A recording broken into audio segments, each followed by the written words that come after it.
gente não sabe. Sempre se informar, se manter atualizado nessas questões financeiras. O corretor que entende vende mais, né? Com certeza. E tudo isso é ligado diretamente ao ramo imobiliário. Eu falo sempre que o corretor que entende vende mais, e isso é muito verdade, né? E hoje vamos começar um quadro especial que é entrevistando as correspondentes caixas. E hoje eu estou aqui com a Nay, com a Gabi, que ela já tem um tempo de experiência, e eu queria que vocês apresentassem, falassem um pouquinho sobre a trajetória de vocês. Eu sou a Nayana, estou na área aí há 17 anos como correspondente. Na verdade, como correspondente não, né? Na área da habitação em si. O correspondente mesmo nasceu há 7 anos aproximadamente. E o nosso maior foco foi abrir um correspondente desvinculado de uma imobiliária, com foco em dar suporte para todas as imobiliárias, abranger os corretores de rua, imobiliárias, viabilizar a venda e o negócio deles, fazer dar certo. Então a gente queria dar suporte e atrair esse público para conseguir realizar, consequentemente, aí o sonho das pessoas de adquirirem o imóvel. Então o nosso foco é a habitação. Eu sou a Gabriela, estou na área há 15 anos exatamente. Como a Nayana falou, nós iniciamos, na verdade, como estagiárias da Caixa dentro do banco, né? Quem nos auxiliou aí no início, passou todas as informações pra gente, foi a Miriam, né? Mimi, que trabalha, ainda trabalha no banco e ainda nos dá muito suporte, mas foi basicamente com ela que nós aprendemos tudo que a gente sabe hoje. Claro, depois a gente se aprimorou, abriu correspondente, estudou. Saindo de lá, nós continuamos trabalhando na habitação, a gente nunca trabalhou em outra área, né? E realmente, quando a gente criou a Alcance, nós já trabalhávamos com isso, mas é aquilo que a Nayana falou, a gente tinha realmente o intuito de abrir um correspondente desvinculado a imobiliárias. E nós ficamos muito felizes de poder auxiliar, né, fazer mesmo o atendimento. A gente gosta também de ensinar os corretores, então se os corretores tiverem interesse em pedir algum treinamento, a gente está aqui à disposição para poder auxiliar, né, não só com o cliente, mas para poder ensinar mesmo o corretor a trabalhar, porque isso é fundamental. O corretor que entende vende mais, né? Com certeza. Você sabe bem, né? Tem que correr atrás. Então eu queria falar um pouquinho sobre o mercado, que a gente sabe que a gente teve toda uma dificuldade em 2024, agora no finalzinho do ano, de não ter recurso para assinar de imóvel usado. E eu queria saber o que vocês acham, o que vocês esperam agora para 2025 nessa questão de imóvel usado. Então, no segundo semestre, nós encontramos essas dificuldades mesmo, porque o recurso ele foi acabando, né? Porque o recurso do fundo de garantia eles chamam de orçamento, eles liberam um orçamento anual, né, pra gente trabalhar. É claro que eles vão fazendo os aportes no decorrer do ano, né, mas o aporte foi muito pouco para demanda. Então, a gente acabou ficando mesmo sem o recurso, mas agora, essa é a hora, é o momento de comprar, porque o orçamento para 2025 já foi disponibilizado, né, vai ser liberado provavelmente aí no início do ano, a gente não sabe quando exatamente, mas todas as pastas que estavam paradas aguardando recurso para imóvel usado vão ser liberados agora no início do ano, né? Então o momento é agora de fazer a compra do imóvel usado, subsídio do governo, enfim, vai ser liberado aí toda essa demanda, inclusive dos que estavam parados, mas também pensando em vendas novas mesmo, né? Eu acredito que o foco é agora, até porque se você deixar para o segundo semestre, o orçamento pode acabar novamente, então o momento é de vender os imóveis usados agora no começo do ano, enquanto há o recurso mesmo. Mas para focar que 2024 ele não foi um ano ruim, ele foi um ano tão bom, que o recurso acabou antes do esperado. Sim. Então assim, 2025 a gente tem uma aula aí. Quem antes comprar, antes vai conseguir. Sim. Então a gente tem perspectiva aí de no segundo semestre o orçamento ser escasso novamente. Sim. Então assim, quem conseguir primeiro vai andar na frente, tanto para investimento como para adquirir o grande sonho, né, que é da casa própria, que todo mundo tem. Então a gente orienta que assim, não fique nessa expectativa de tá faltando recurso. Tá faltando recurso porque a demanda é muito grande. Sim. Se a demanda é muito grande, significa que é um bom negócio. Então, assim, as pessoas que correm atrás vão conseguir, né? Sim. Isso é um fato. E o mais interessante é que essas pessoas que já estão aguardando para assinar o contrato, fora as que vão comprar ainda, né? Só que pensando que a lei da oferta e da demanda, né? Ou seja, vão aumentar o número de pessoas que vão buscar um imóvel pronto nesse momento, porque sabe que vai ter o recurso e, consequentemente, os imóveis vão aumentar ainda mais o valor por conta da oferta. Então, com certeza. Ou seja, quanto antes procurarem para comprar um imóvel pronto, vai pagar mais barato, né? Tem que aproveitar essa onda aí. E não só de imóvel pronto, né? Imóvel novo, terreno em construção também é uma grande possibilidade também, né? Aí que a gente tem. E como a gente acabou falando na semana passada, Mi, que o recurso do FGTS ele vai ficar escasso em algum momento. Ele começou a dar os sinais, né? Então a gente precisa aproveitar ao máximo do Minha Casa Minha Vida também, né? Tudo que a gente puder. Uma coisa que eu observei, inclusive a gente até comentou na semana passada, sobre o recurso, o porquê que a gente tem menos recurso para assinar um imóvel pronto, usado, e a gente tem mais recurso para um terreno em construção, para um apartamento na planta. Vocês conseguem explicar um pouquinho mais o porquê dessa diferença? Eu acredito que seja mais o incentivo mesmo, né? As construtoras, enfim, a viabilizar o mercado, o emprego, né? Porque quando você tem a construção civil, ela move muito o país, né? Então, é mais assim, no sentido de incentivar mesmo os empregos que a construção civil vem e traz. E girar o FGTS. Girar o FGTS, exatamente, porque é pelo FGTS que tem esse orçamento disponibilizado, porque o fundo utilizado é do fundo de garantia, né? Então, com isso, a gente acaba, o banco acaba focando, vamos dizer assim, nos imóveis novos. Inclusive, até aproveitando aí a deixa que a Nayana estava falando, o terreno em construção, o imóvel novo, a gente está assinando contrato agora, no final de dezembro. Não parou. Não parou. Não faltou recurso para esses casos. Então, a gente tem que trabalhar mesmo forte em cima disso, os clientes irem atrás mesmo, porque é um mercado que não acaba, sempre tem fundo para isso, né? Porque é incentivado mesmo pelo governo nesse sentido. E agora é o momento não só para imóvel usado, né? Quem quer construir também, eu acho que agora é o momento porque, como eu disse, os imóveis vão subindo, consequentemente os lotes também vão subindo, e aí vai acabar encarecendo até para quem quer fazer terreno em construção, né? Esse é um grande ano. É um ano aí que vai, eu acho que mobilizar o mercado de uma maneira diferente. As pessoas vão começar a ir atrás com outros olhos, valorizando mais, porque assim, já é uma grande conquista, mas a partir do momento que você sabe que pode acabar, eu preciso conseguir, então assim, a pessoa já valoriza mais isso, né? Então assim, eu acredito que vai ser um ano, assim, um dos melhores anos. 2024 foi muito, muito bom. Ele só perdeu pro ano da pandemia, que eu acho que foi 2021, né? Isso começou em 2020, daí ele terminou continuou em 2021. Então foi um ano onde mais teve vendas de imóveis. E 2024 só perdeu para 2021, que foi um ano assim do mercado imobiliário mesmo que estava muito em alta. Então, para 2025 a perspectiva é tão boa quanto. Né? Realmente travou no final do ano, mas o ano inteiro foi um ano muito bom, né? Para corretores, para nós como correspondente bancário, e a gente ainda tá com esperança aí que 2025 seja um ano ainda melhor. Entendi. Eu tava vendo também, muitas pessoas questionam e elas falam da alta da Selic, vai subir a taxa de juros, mas isso não influencia o Minha Casa Minha Vida, certo? Só vai influenciar o SBPE e agora talvez o CDI, mas o Minha Casa Minha Vida não influencia. Não, né? Ele já tem aí, tabelado, as taxas de juros são tabeladas, então não influencia nesse sentido. Entendi. Então é o momento mesmo de Minha Casa Minha Vida. Esse ano vai ser excelente. Sim, Minha Casa Minha Vida E a questão do SBPE também, né?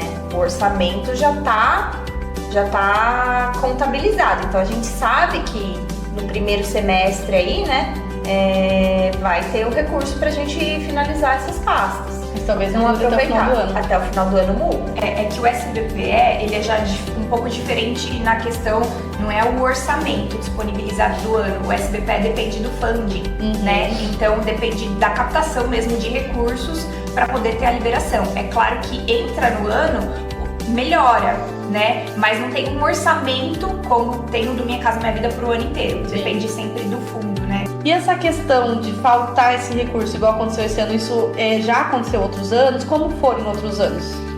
Mi, esse problema é constante, todo ano acontece. O que aconteceu esse ano foi, como eu disse lá no início, que como a demanda e a procura foi muito grande e foi um bom ano para nós, o recurso acabou antes.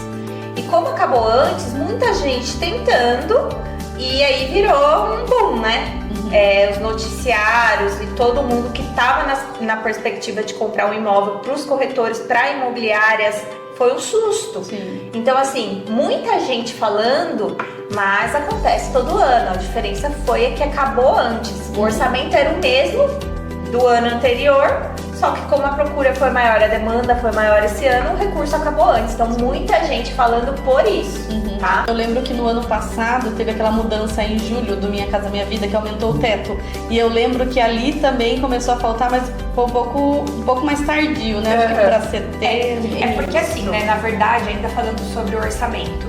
Quando a Naina falou que o orçamento foi o mesmo, é porque foi praticamente o mesmo, né? Eu acho que em 2024 eles liberaram em torno de 123 bilhões e para 2023 e para 2024 o orçamento foi muito parecido de um ano para o outro, só que aumentou o teto do Minha Casa Minha Vida, as pessoas passaram a financiar mais.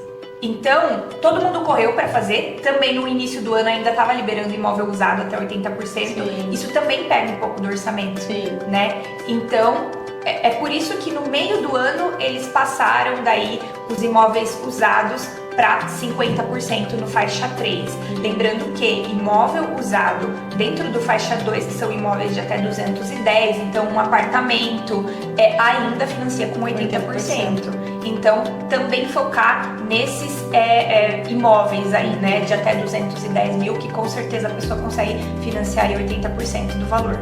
E no Minha Casa Minha Vida, faixa 3 também, além de reduzir para 50, baixou também o teto, né? Que agora é 270, não é mais 350. Exato, para imóvel usado. Sim. Né? Então ele era 350 no começo do ano, ele baixou para 270 para poder manter mesmo o ano. Então assim, eu acho que 2024 serviu para um grande exemplo pro que não fazer em 2025. Sim. Por isso que as pessoas perguntam, você acha que agora com o novo orçamento vai voltar a liberar, né, até 80% no faixa 3 ou então voltar para 350?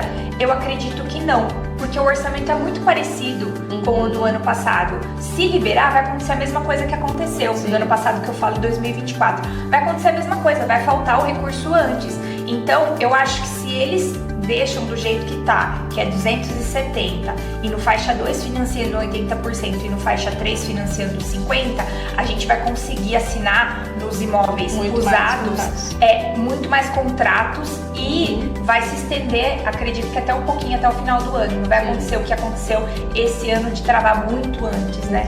E essas passas aí do faixa 2 ficarem aguardando tanto tempo quanto ficaram. Então eu acredito assim que a perspectiva isso é algo ruim, mas é para que tenha constância nas assinaturas de contrato, que não trave do jeito que travou. Né? Porque o orçamento é bem parecido. No ano passado foi 123 bilhões para o Minha Casa Minha Vida e para esse ano aí de 2025 vai ser liberado 126 bilhões, então é muito parecido. Eu penso que poderia pelo menos mudar essa cota máxima de 50 para 80, né? Já baixou o teto para 270. Sabe o que eu acho de verdade que poderia melhorar?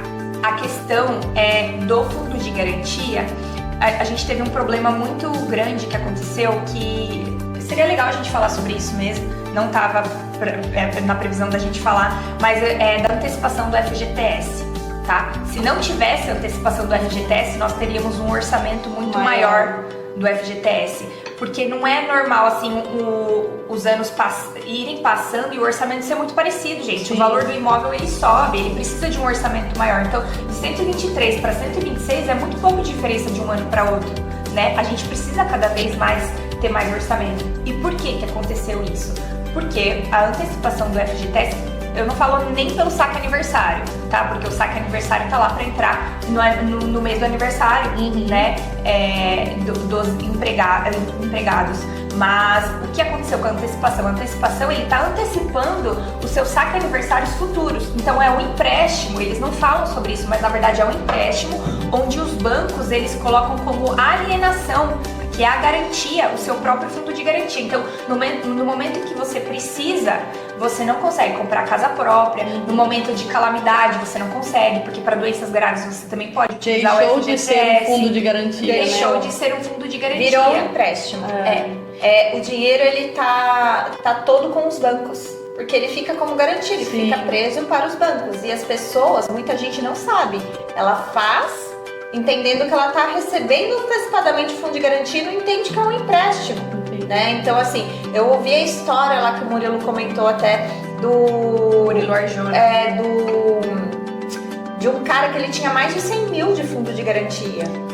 E aí eu vi, muito triste. Nossa, então assim, ele perdeu tudo, né, com as enchentes lá do Rio Grande do Sul. Era esse caso, né, que vocês estão falando? É um outro caso. É um caso que ele foi dispensado e aí ele não conseguiria resgatar o fundo de garantia dele, tinha mais de 100 mil reais. Ele foi mandado embora.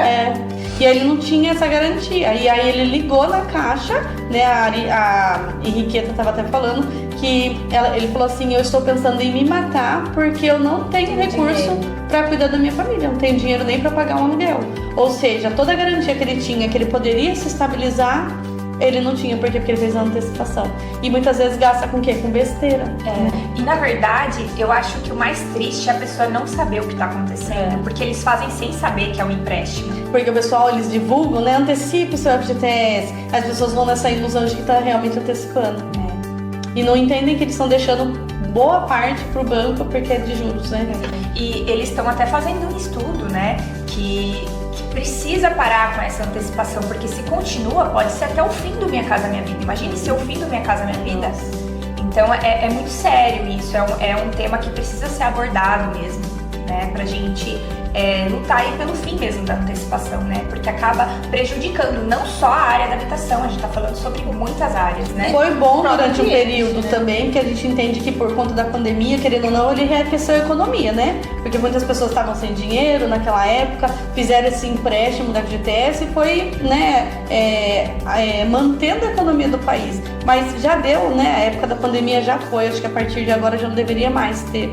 Exato, e com as enchentes do Rio Grande do Sul foi outra situação engraçada que aconteceu. Foi liberado o FGTS, né, para esses trabalhadores para poder resgatar e não foi pego esse valor. Por quê? Porque eles estavam em alienação sobre outros bancos, porque tinham feito a antecipação dos empréstimos.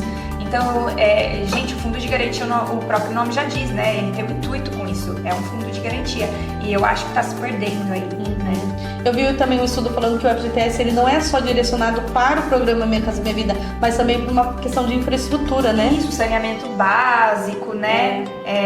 Exatamente, eu não vou me lembrar, mas tem sim outras áreas aí que ele é destinado. Ou seja, ele já não é todo comprometido só para isso, né? Ele já é dividido.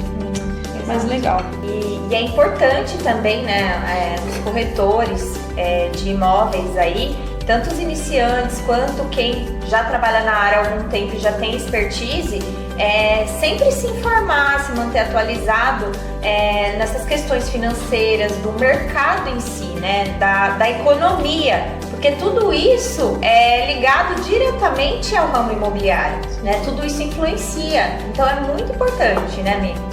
Sim, então exatamente por isso também que eu quis trazer esse vídeo, né, pro pessoal, para trazer um pouco mais esse conhecimento, vocês que têm muito mais informação do que a gente como corretor, e se atualizar, porque é muito importante, né? Eu falo sempre que o corretor que entende vende mais, e isso é muito, e é muito verdade, né? Eu falo que eu sempre estou buscando conhecimento, e esse vídeo é exatamente para isso, não só para os meus clientes, nem só para os seus clientes, mas para que todos tomem essa consciência de que é importante sim conhecer, como as meninas mesmas falaram, né? Gente, elas fazem treinamento, então aproveitem essa oportunidade, né? Venham até elas e E faça, leve para sua equipe, porque isso é muito importante, né? Eu acho que quando a gente entende de fato, a gente consegue ajudar o cliente da melhor maneira, né? Porque muitas vezes os clientes vêm com aquela pergunta sempre: quanto eu vou pagar de parcela? Depende, né? Então a gente precisa entender o perfil do cliente, isso também é muito importante.